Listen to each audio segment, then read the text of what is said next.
corrections, would you provide substantially the same answers here today? Yes. And do you have any material updates or corrections you believe are important for the IUB to know at this time? An update, we received a letter on August 23rd, 2023 for a solar project proposal on this property. Okay, and I take it that that might be a material change to how you view the current route or the project at large. Is that fair? The project at large, yes, correct. Both, yeah. Okay, and some others might get into those details a bit more. At this time, I would like to offer 510, Landowner Exhibit 510 through 530, as well as 619 and 629. Are there objections? Assuming that the 500 series are just the pre-filed testimony and exhibits, no objection to those, no objection to 619.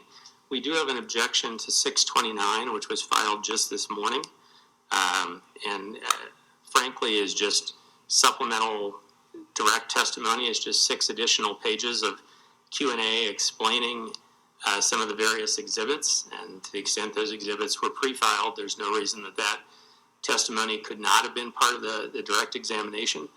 To receive that large additional Q&A is not only inappropriate as supplemental direct, but obviously is prejudicial to our ability to prepare on that, and we would object on those grounds to 629. Mr. Jorde? Well, can I see that?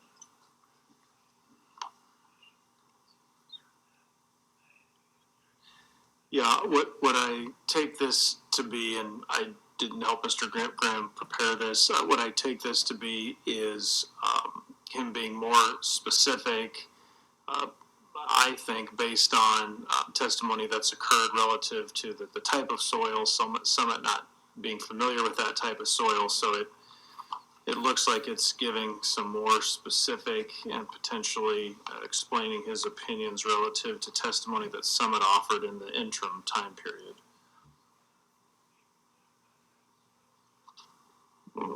Even if that were correct, Your Honor, that would essentially be surrebuttal, which would also be inappropriate at this point. Again, it's not clear who was involved in preparation. It actually has a number of places where there appear to be some placeholders and some things to be fleshed out later. But again, contrary to what Mr. Jorde is suggesting, as I read this, it is giving further explanation on the witness's own prior filing. So it will refer to a pre-filed document or top of page 51 of the testimony. This does not appear to be responding to Summit. And again, I want to be clear, that wouldn't be appropriate either. But this really does appear to be merely an elaboration, sort of afterthoughts on pre-filed testimony that was due in July. Well, again, I didn't prepare it, so we'd have to ask Mr. Graham if it was intention to be corrections to what he previously prepared, or if it is just new information. I think the objection is noted. We can admit this, give it the weight due. It is considerably late, but as always with administrative law, we're pretty wide open in what we admit, and we will put it in the record and give it the weight it's due. Okay, thank you. Sir, with that, I'm going to tender you for cross-examination questions by others, okay? Okay. Mr. Taylor? Thank you. Mr. Graham, I'm Wally Taylor. I represent the Sierra Club.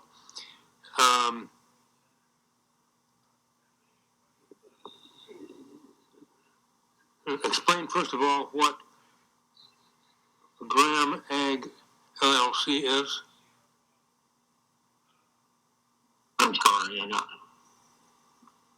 it. Let me try it again. Can you hear me now? I'm sorry, I got cut off there, so. Mr. Graham, do you need Mr. Taylor to repeat that question? Okay, we'll work through this. I'm having technical difficulties with Mr. Taylor's. But you can hear me okay. This is not Mr. Taylor. Hold on 1 second. Just, can you repeat the question? Sure. What is Graham Ag LLC? That's our family. We have 4 members. They're all relatives, brothers and sisters that own this LLC, and we own property within that LLC. Okay, so it's the LLC that owns this property in question? Yes, that's correct. Okay, I just wanted to clarify that for my own mind. Have you been the person on behalf of the LLC who's been dealing with Summit representatives? For the most part, yes. I've been involved in each of the meetings that we've had discussions. So, yeah, I have. I'm not the only person, but yes. Okay, do you recall approximately when the first meeting was with Summit representatives? Yeah, first meeting was in March of 2022. And just give us an idea of what happened at that meeting. Yeah, we had a proposal that we received in December of 2021. So we kind of reviewed that, and then they asked, somebody had asked if we could meet with us, and we agreed. So at that meeting, there was all 4 of us. We had 4 members in our LLC, and then I believe there was 3 representatives for Summit. This was all not in person, but by phone conference call. So we met with that. They asked if we were represented by counsel. We said we were with the domino law, and they said they're okay to proceed, and we were fine with proceeding with discussions, and they agreed. That's what we basically were doing, was discussing the easement that we'd received, and so we proceeded with that. We basically asked the same questions in that meeting that I'd sent a letter to Summit Ag asking prior to getting the easement some of the questions, and the main ones are the erosion and the pasture. That's that pasture is prairie, virgin prairie. It's not been plowed. We use it as a pasture for cattle. So that was one of the main questions. The other was cutting through the terraces, the highly erodible land. I think you can see on the map the lighter colored areas are all clear at the top. It's basically at the top of a hill there. That is all the cropland, and that's all highly erodible cropland in there. We were asking various questions about that insurance-wise. We asked if there's liability coverage, and the answer we got was $1 million. We were kind of shocked at that it's so low. We asked about moving the pipeline. Was there a route off of our property that's possible? The answer was no.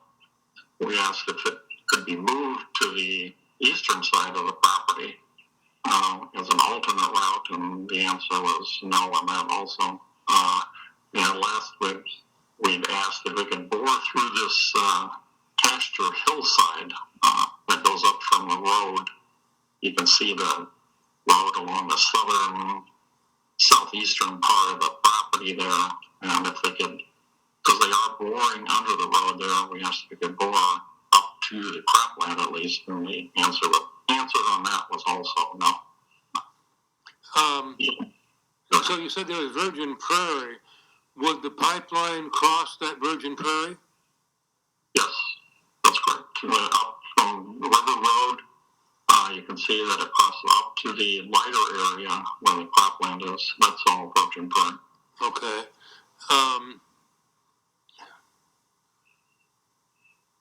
What would be the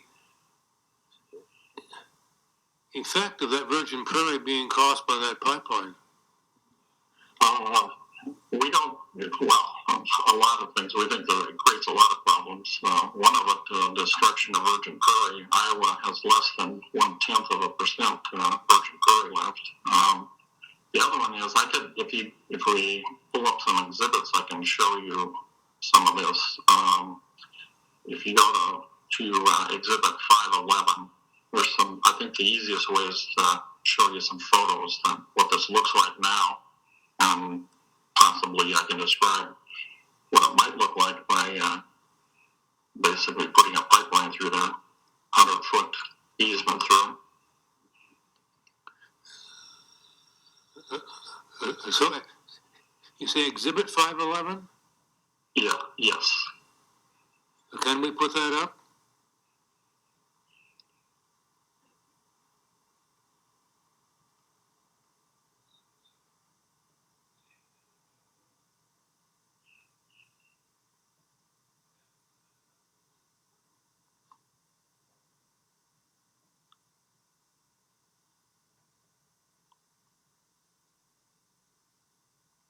Yes, okay. They're pulling up. Thank you. If you go down to page 6, you can scroll down. These are soil maps, so I'll kind of skip over those. Go to pictures. There's the route. Sorry. That's someone gave us in their proposed easement. And there's this shot kind of shows, whoops, sorry. That shows the kind of topography. There is a 100-foot increase from the road to the cropland, and then it's fairly steep in there. If you scroll down another page, and another page, yeah, this shows that we think this is where the pipeline will go through, the best we can estimate. It shows some cattle there grazing on that hillside of that virgin prairie, so you can see how grass is and so forth in there. And if you 100-foot strip of this would be like parking 12 pickup trucks side by side, and that's the width that 100 feet would approximately be, and that's what would be taken out basically to go to the top of the hill there where the cropland is. Okay. Yeah, maybe you said this and I missed it, but what did the summit representative say when you expressed your concern about the native prairie? Nothing really. Just that's where we have to put it. So that was the answer that we got. So there really wasn't really a lot of discussion on. So one-sided discussion. Did the summit representatives ever mention eminent domain to you? No, not directly. It was kind of implied that this is the way to go, is to sign an easement. It's a bigger problem down the road, but no, not directly. Okay.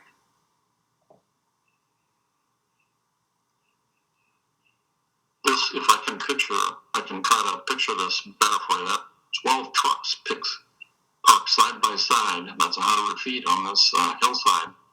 That's topsoil. In this is Steiner clay, which is a type of loose soil. And I know Ms. Ryan has asked some of the executives what that is, if they knew what it was, and they said they did not. Western Iowa is completely covered in this rich soil that blew up during the glaciers, that blew up into these hills, and between Sioux City and the Missouri borderline, the hills in there, they're a lot thicker, closer to the Missouri River. They're 200 feet thick there. Here we have about 5 inches of that rich bottom soil from the glaciers. And it works great, except that less soil, when it's moisture, when it's soaked with moisture, it's very erodible. It can wash. It's very powdery. It's very friable. So this stuff, if it's disturbed, it erodes very quickly. So this whole property is very erodible. And that's true of a lot of western Iowa. So we don't have 200 feet of it here, but we certainly have enough to give us good grasses, and it's a problem that we scrape that off. And there's a lot of rocks in here because this is obviously part of the glacier system that's over Iowa. Are there any occupied structures near your property?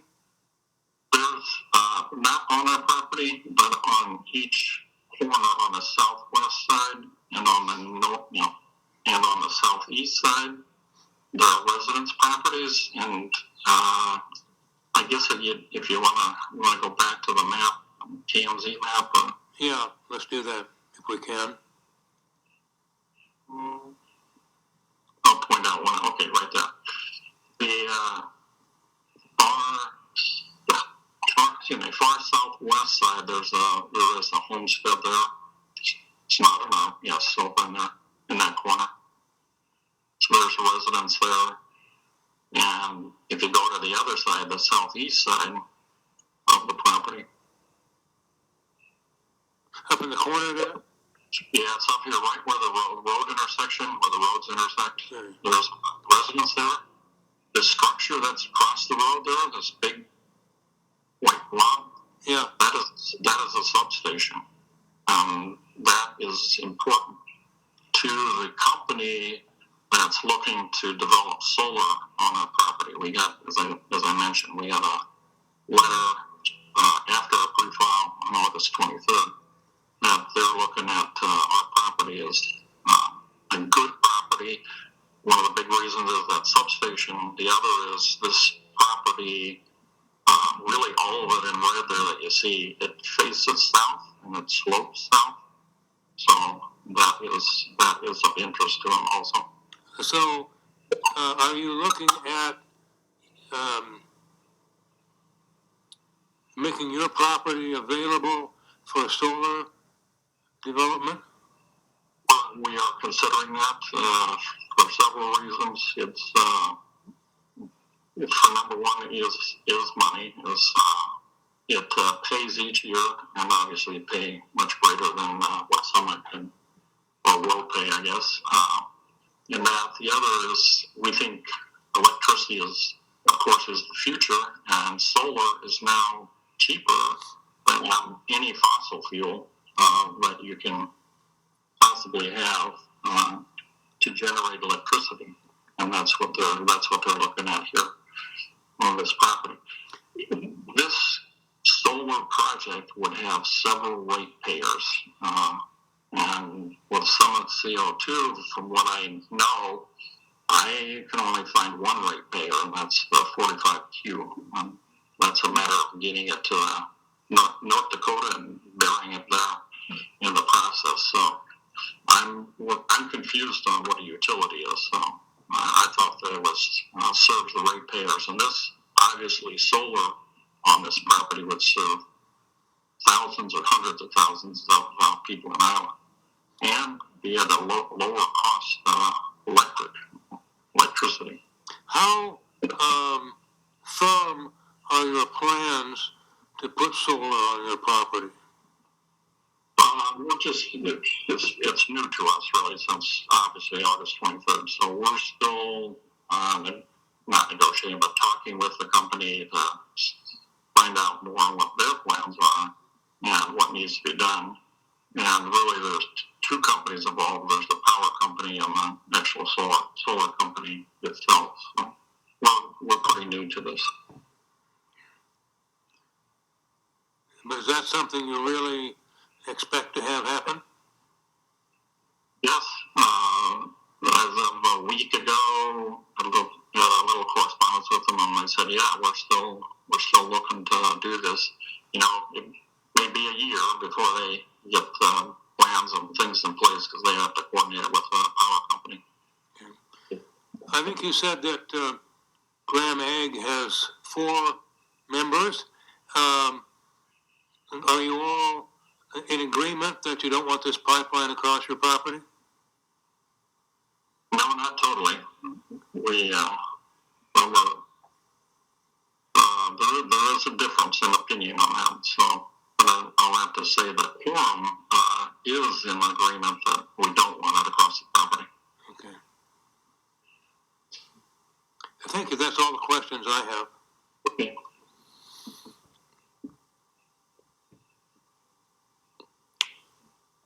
Okay, Ms. Colas.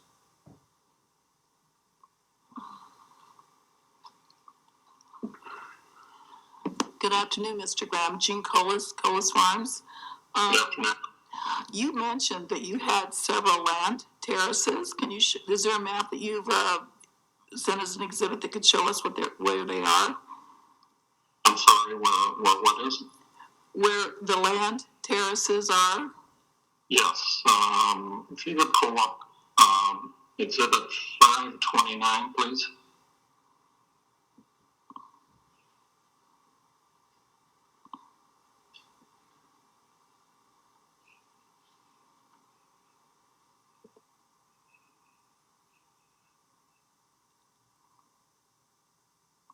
So remember that lighter colored area at the top of what you're seeing right now is the cropland.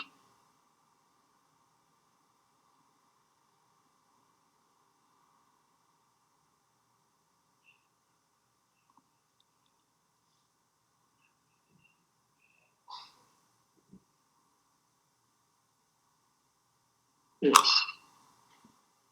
Okay, thank you. You can, I don't know if you can blow that up a little bit. At the right where the colored at the top of the, yeah, there's a property right there. So I'll kind of try to describe this to you though. The outlined area, orange or light red, I guess, is the cropland. And HEL is a highly erodible cropland. The solid lines going across, they're kind of curving around the terraces. So there's 3 larger terraces on that property. Yep, there they are. Thank you. That's it. And there's a pond right in that kind of ravine there. Yep, there's the pond. Okay, that was built. This system. It's a whole system that was built in 1991. And this is typical of highly erodible land. The tile, there's one big main tile, and we think the pipeline will cross through there. It's that dotted line with a little circle. It comes up from the pond to the north, almost straight north, yeah, right there. Those are tile lines, and the circle with the X in it are the inlet valves on those terraces. This is different than, I've seen some of the testimonies, and there's a lot of people testifying about pattern tile and draining the areas that are swampier or water. This is just the opposite, basically. These are terraces to prevent the water from running off of this property. We want to retain water. So that tile system that's shown there, that little circle with an X in it is an inlet valve to the tile. The tile itself is solid tile. It's not perforated like you would find in pattern tile or low areas where you want to drain the water off. This is solid. So the water, when it rains, the terraces hold the water and the soil back. And so those inlet valves are about 8 inches tall. It depends on how steep the terraces are. But they're put there as an inlet for water just before the top of the terrace. So that goes in that inlet valve down the tile and into the pond. The pond is a holding area to prevent it from any further erosion down that valley. So you can see there's a couple of them almost straight north of the pond. There's one clear on the right side, and that drain tile is short, but it drains into that valley, basically to the right there, off the cropland.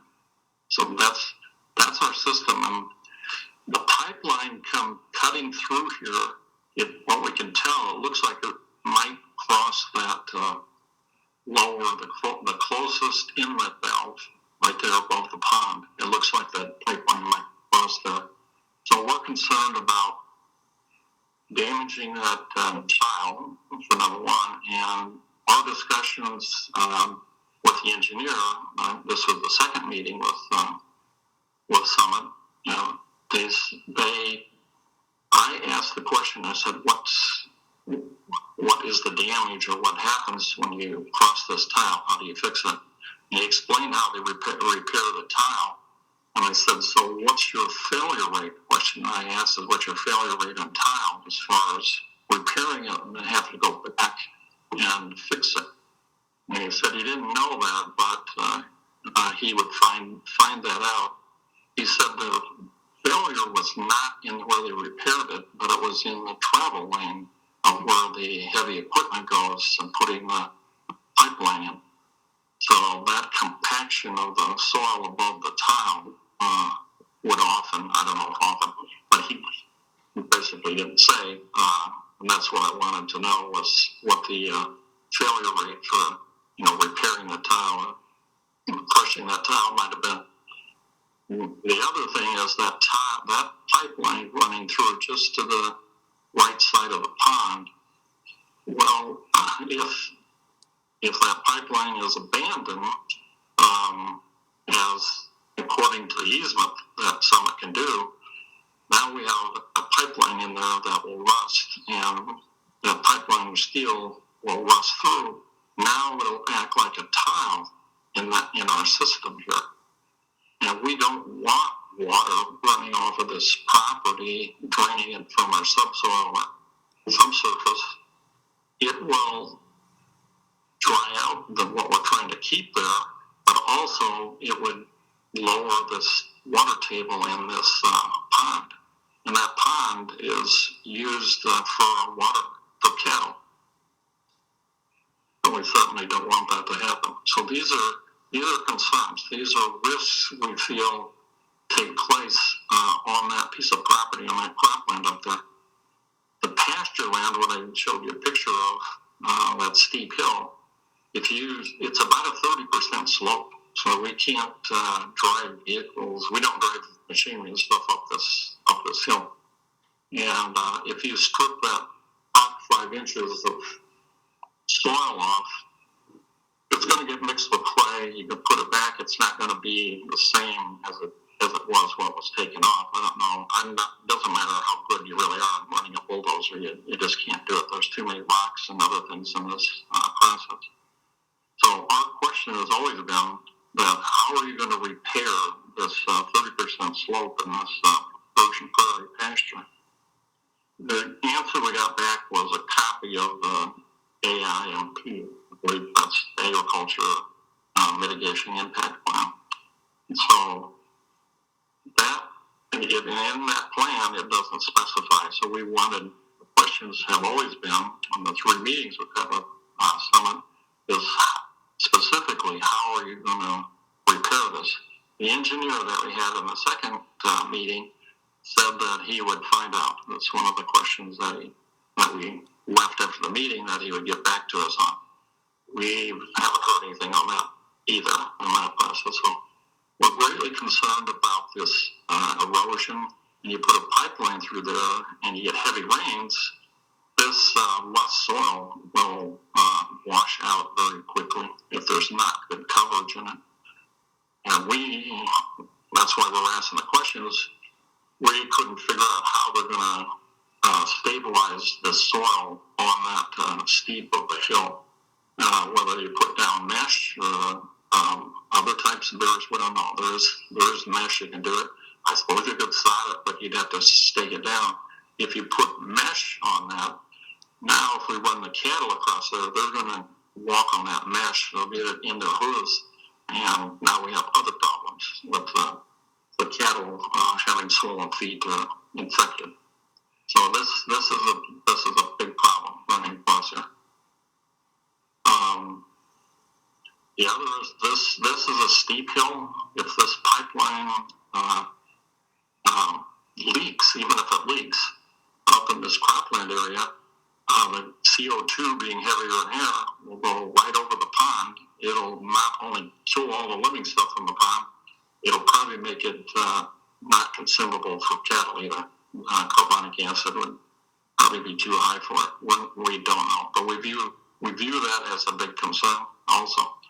If this pipeline ruptures at the top of the hill on the edge of the cropland or anywhere along here, because this all slopes down to the road, we don't know how big that plume's going to be. People driving on this road drive into it. There's been a lot of discussion on that. We know internal combustion engines won't operate in it, and people obviously at the wrong concentration can't live in it. So we simply view this as a huge risk. Did I answer your question? Sorry. Yeah, oh, no, great. That was great. No, then I have a question on the same map. On the northeast side of where you have all the tile and the terracing, is that where you run the cattle? Oh, this, outside of the highlighted area, the highlighted area is cropland. So everything else down to the road is pasture. That's where we run the cattle, yes. And that was the one with the 100-foot slope? Yeah, right at the closest point to the road. Yeah, right there. Yeah, he's got his arrow on it, right down to the road.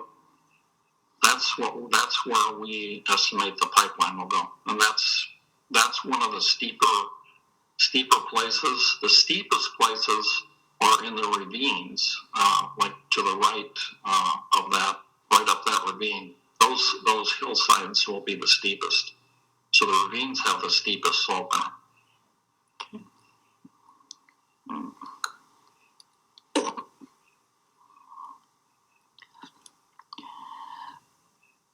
How long have you been on this, your family owned this land? Our father purchased that in 1959. So I would have been 9 years old, giving away my old age here.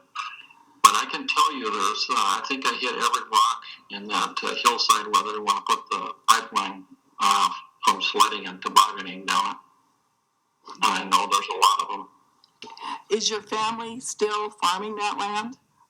Yes, we have a nephew that farms the cropland and he uses the pasture for his cows. Calves. So it's definitely a good source of income for your family. Yes, we think it is. If we go solar, and we don't know if we'll go solar, it's certainly one of the things we'll consider as this income from that.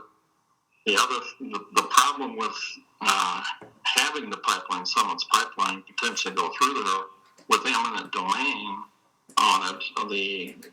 We have a contract. I have a contract, a copy of a contract from wind power. We're not looking at wind on here, but on the other pieces of our property. And in their contract, they have eminent domain exclusion. And basically what that means is if eminent domain is issued for that piece of property and they have windmills on it or structures on it, that if they have to remove them or change that structure, then it could be a cost to the landowner. So that's a big concern also. So this is a conflicting concern when we have a potential eminent domain, we have an easement that we don't want. We lose some of our ability to control this land. We lose a lot of that ability to control this land. And this pipeline splits right through the middle of it. The solar company is looking at almost 198 acres of this total two-parcel property, and there's about 150 acres in here. Okay. So, Could go you ahead. go back to the original KMZ map, please?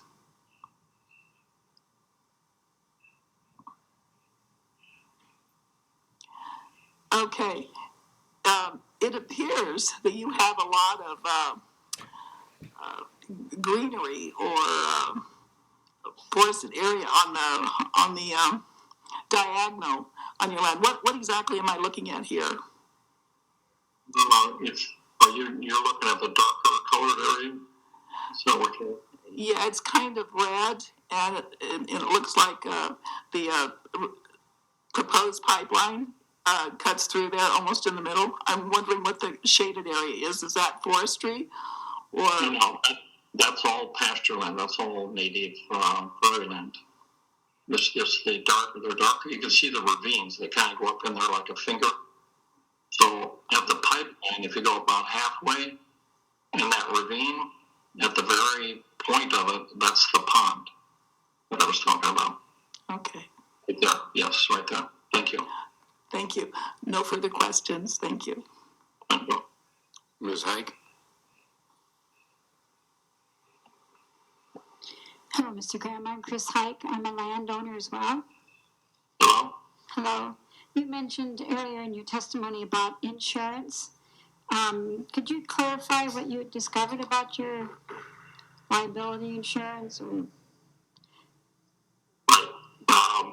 We checked into our, we have policy, we have two policies, obviously, property insurance, and like most of them, like, I don't know anybody that accepts this, but our policy does not accept a pollutant, a hazardous material contaminating or causing damage on the property. So we're not covered under property damage. Under liability, the company that we have basically said, we don't know. It'll depend on what. So we're at a loss. Basically, we assume that's no coverage on that. What I want to do say about the property coverage, though, is our insurance agent could find a policy for us for the property damage that we could add on to ours, basically. But it came at a cost of $20,000 per year for $1 million total coverage, period. So it's huge. So there's no way we can afford that in that process. The other thing is on the liability insurance. We're going to talk about that a little bit.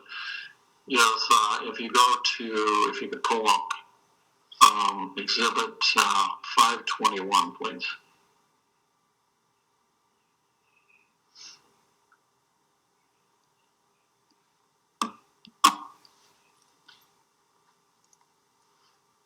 This is in our last discussion with Summit. This would have been in February of this year, 2023. Because we had been discussing with them each time we met about the liability coverage and our concern about liability coverage. And this is what they provided us in the last easement agreement. And you can see, I don't know if you can see the whole thing or not. Anyway, okay, it's a little small. If you go, if I could have the staff kind of walk through with me, the lower right-hand corner, you may have to blow it up and then move it around. I'm not sure. Yeah, thank you. I think it's a little bit hard to read, but yeah, there you go. Lower right-hand corner. This is certificate holder. You can see that our company, our LLC, is named in there. Most policies, most insurance agents call us additionally insured. So here's what I look at. I make sure that we're listed down here. The other thing is if you scroll up a little bit, like midway, take a look at what's covered, how much. It is a umbrella policy with $5 million. And the problem with that is it's only $5 million. Keep in mind that with this easement going across the property, that our assets that are in Graham Ag LLC are at risk. It's huge. If there were an accident, an incident, and let's say people on River Road were injured or killed, the lawsuit, all of you know, would include not just Summit, but it would include us. it would include Grand Ag LLC. And so everything is on the line at that point. And this does not in any way, shape, or form cover it. So that amount is not big enough. The other point, the other thing to look at on here, if you scroll up a little bit, is I think it's in there, it's who the insurer is, basically where's the money. So Summit's indemnification is good as long as they have money. The problem is these are LLCs stacked on LLCs. These are all pass-through, LLCs are pass-through entities. You pass through the cash to the owners. So there's no reason really that they keep cash except for some operating money. So this company that's listed here that someone put on this example, and this is an example that they gave us a certificate of insurance. I looked this up, and it is a subsidiary of Chubb Insurance, which holds billions of dollars, and that's what I look for. I look for, make sure that we're named as co-insured, additionally insured, how much it's worth, how much we're covered, and what company who holds the money in case there's an incident. And that's it. We would need this updated each year since it's paid annually. I think you can see, I can't see it on here, but there is a date of, I think it's in here, start date and end date. Okay. So what we need, really, I don't know who dictates this, I guess the IUB, we need to be co-insured on a property damage policy, and we need to be co-insured on a certificate of liability. You can scroll up a little bit, it's got the title of and this is pretty common, it's a certificate of liability insurance. I'm the president of a nonprofit organization here, and we require of our landscapers, which is the landscaper owns 2 trucks, 2 trailers, and a bunch of power tools.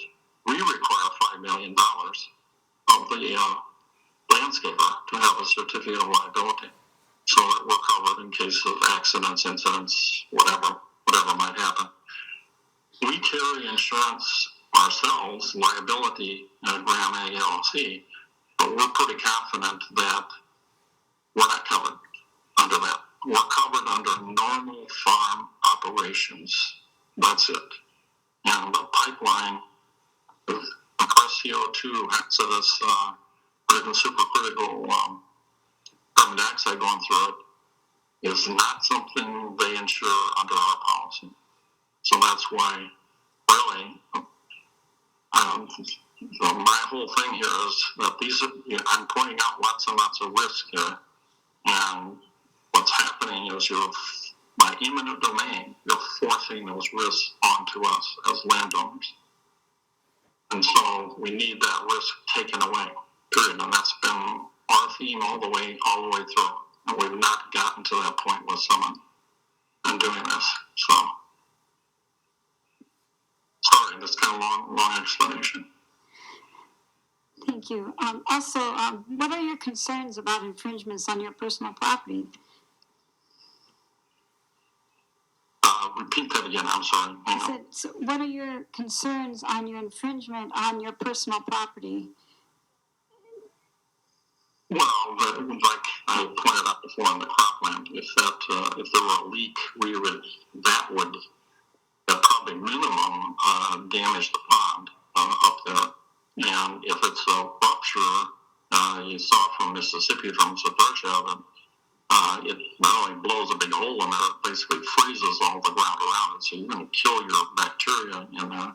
That can be recovered somewhat. But clearly, this liability, if there's a hazardous cloud coming downhill out there on this property, it's going to cross River Road, and hopefully nothing ever happens. I mean, we carry out liability insurance for normal farm operations. We don't count on anything happening, obviously, but we know that potential exists, so we carry it. We have to have it to protect our assets. We're not protected under our policy or hazardous pipeline, period. Summit, I think Summit is a little confused from some of their testimony, some of the things they put in there. I think it was Mr. Powell said they would have all risk policy insurance once they have enough assets, and they would carry 35 million liability once they have enough assets. Here's the point: it's not about Summit's assets; it's all about ours. Because we're at risk. Once you have a pipeline, you accept some money on that, it is your risk now, your share of the risk. And that's not covered under our current fund policy, and that whole process.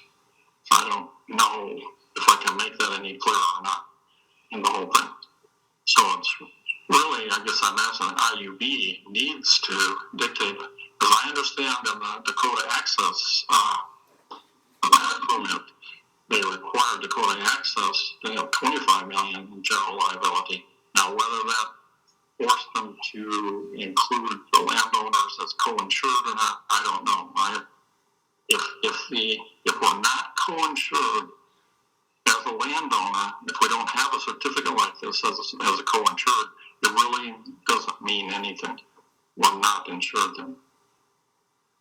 So this needs to come off of, we need to piggyback on their insurance, and it needs to be high enough. 25 million, I think Dakota Access was approved in 2014. If you know land values that have taken place in the last few years, property values have doubled, and clearly in farmland. So a $25 million requirement then is clearly $50 million now, at least. The question becomes, okay, in 10 years from now, how much liability do we really have? What's our assets worth? If that one, I don't know. We'll all take a guess on that. So these policies, unless it's indexed for inflation, have to be high enough that we're covered in the future. Okay. Thank you, sir. I had Mr. Dubinsky and Mr. Long, but now they're both down.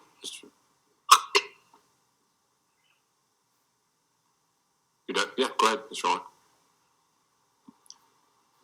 Thank you, Mr. Graham. My name is John Long. I'm an attorney with the Office of Consumer Advocate. I just wanted to ask you to clarify your concerns about insurance and liability. Is it your... Hold on, Mr. Long. Okay. Go ahead. Go ahead, Mr. Long. Sorry. Is it your view that if the pipeline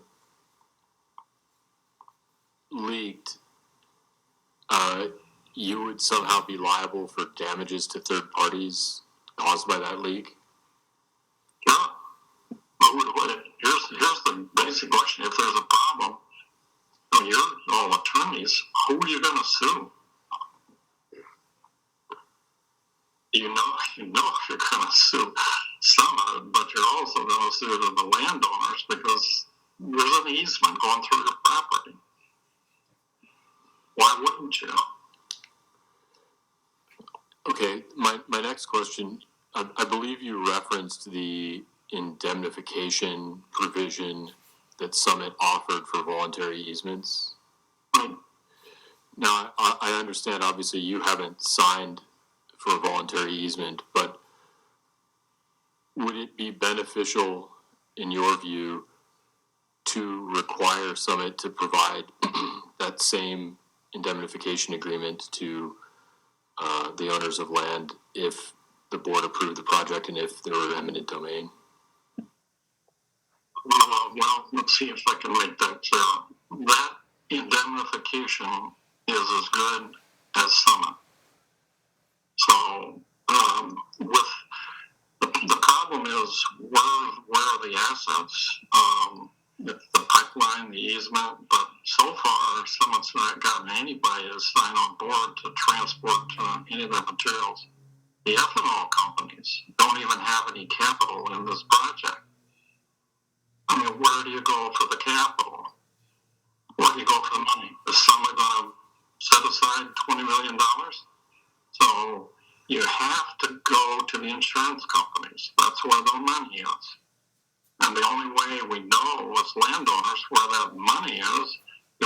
certificate of terms of liability.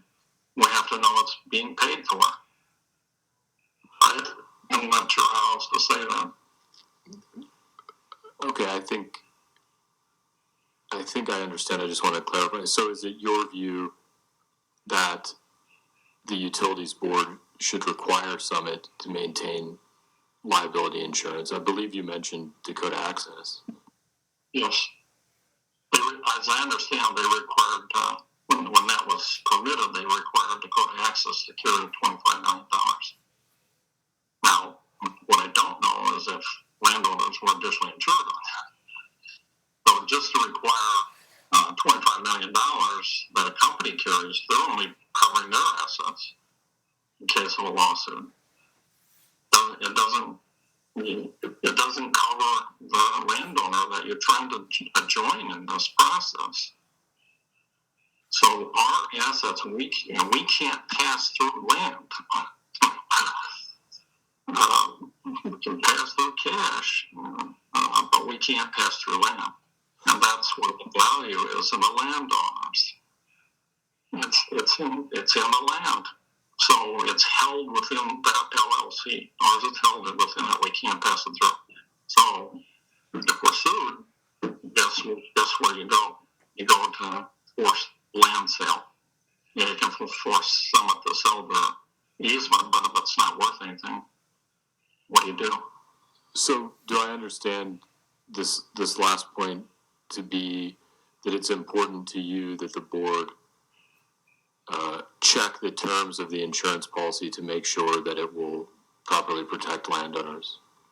But exactly, they can be done in various ways. Our vendors that we have coming on our property, they have to supply certificate of insurance anytime it expires, a new one. So we have that on record. So someone can do the same thing. They can provide a certificate of insurance and cover the landowners, and we can have either access that virtually or you can send it out each year. Because I think they'll have to be renewed each year because the insurance companies require payment, and they usually don't go much longer than that. I don't know of any policy that goes over 1 year. So in that process. Okay, thank you. I appreciate the question and answer. I don't have any further questions. Okay, with no further questions from the parties, no questions from the board, redirect with Mr. Jorde. Yes, thank you. So you had discussions with Summit, you and your group, while you were represented by myself and my firm, and I didn't prevent you or say you can't do that, correct? Yeah, that's correct. You said it's your land. You can do what you want. You repeated that multiple times. So the only request that you had of us was that if we settled, let you know, so that you're not, we're not dealing with something that's already settled. And you had recounted some discussions that you had with Summit's agents where I believe you said the answer when you were talking about the location of the route was that's where we have to put it. Is that what they said? Yes, basically. I don't remember. That was essentially the words. That's where it has to be. Okay. And did you come to understand, or have you come to understand, that when they say that's where it has to be or where they have to put it, that just means that's where they prefer to put it? Yeah, I guess. We took it as they're not moving it, so. Right, but they didn't point to any law that said this is this exact location where we have to put it. That was just the phrase they used to shut the conversation down. Right, basically. I think so. Right. And then in terms of this solar opportunity, I don't know if you connected the dots there. So you have what would be a multi-million-dollar opportunity, but what's the so what of that? Are you concerned that the existence of the pipeline, the restrictions in the easement could prevent you from entering into a lucrative deal with a solar and energy company? Yes, exactly. We know from the proposal, 98 acres, that basically wherever you put the pipeline, it would have to cross that or be part of that. And we're not sure at this point yet do that or not. So yeah, it's a potential huge loss on our income. Exactly. In terms of the LOESS soil that you have you become aware that was the same soil at the location of the Satartia, Mississippi rupture? Correct. You can look at the insert report. It's in FIMSA insert report, and then right up front says this was low soil. And that soil is special because it has pretty weird characteristics. If it's dry, it blows in the wind. If it's wet, it flows with the water. And if it's semi-moist, you can do the ball test like Iowa State professor, Mr. Liebman, was talking about. And it forms a hard ball very quickly. Many years ago, I was sent out to with a drag to try to break up those I call them soil clods. And I had to do like several trips to break those up with a raking it, basically. They're very hard, and once they're dried out and you break them up, they're dusty. So it's a strained soil, but it's unique to Iowa for the most part. There's only people in Iowa, particularly Western Iowa, know this. There's only one other place in the world, and that's in north central China, where that type of soil blown up from the valleys of the glaciers is formed. So it's unique. In terms of the native prairies, you had said that you believe only 0.1% of land in Iowa at this date is native, or prairies, or consists of native prairie grass. Did Summit, other than handing you just a stack of papers of their management, agricultural impact management plan, did they do anything else to satisfy your concerns that they would handle that type of sensitive land appropriately? No, that was one of the big frustrations. Also, was we got no detail at all on how they were going to approach that 30% grade with that only 5 inches of lost soil, very precious soil. So we wanted the details. So what we got was the plan, but there's nothing in the plan that spells out how they're going to prevent that from eroding. You talked extensively, sir, about insurance, and you had said that you did some research, and for a $20,000 annual premium, you could obtain, you being the LLC, the owner of the land, could obtain coverage up to $1 million. And what would that cover? That would cover pollution from hazardous materials. So you can get it according to our insurance agent, but very pricey, obviously, at $20,000 a year for only $1 million coverage. Right, yeah. So $1 million, that can go pretty fast. But has Summit offered to pay those premiums for you, since they would be the ones putting this risk upon you? I proposed that to them. And how'd that go over? That was a no. All right. Wouldn't you agree, if they were so confident in this project, that would be something they'd be willing to do? Yeah, yeah. Look, if the IUB is willing to approve this project to have this happen, they need to cover our potential risk. Why would we? People are signing this without understanding what the risk is. I asked the agent, that's the only way I got the certificate of insurance. I asked him, can you get this? This is what I need. He did not know what that was. He had to go back and ask. So that's I'm not sure what else I can say on it. Yeah, and you obviously understand the difference between claims made and an occurrence policy, and whether the coverage is an aggregate or per occurrence. You understand that, what that means? Right. All right, and so if it's an aggregate, that sum of money is all there is for the losses specified in that insurance, regardless if they're 10 times worse, correct?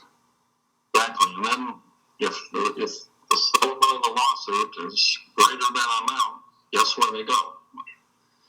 And what you're concerned about there is regardless of whatever language they claim they have or promises they make here or to you in your meetings, that if there is a problem, everybody gets sued and the lawyers, insurance companies can sort it out.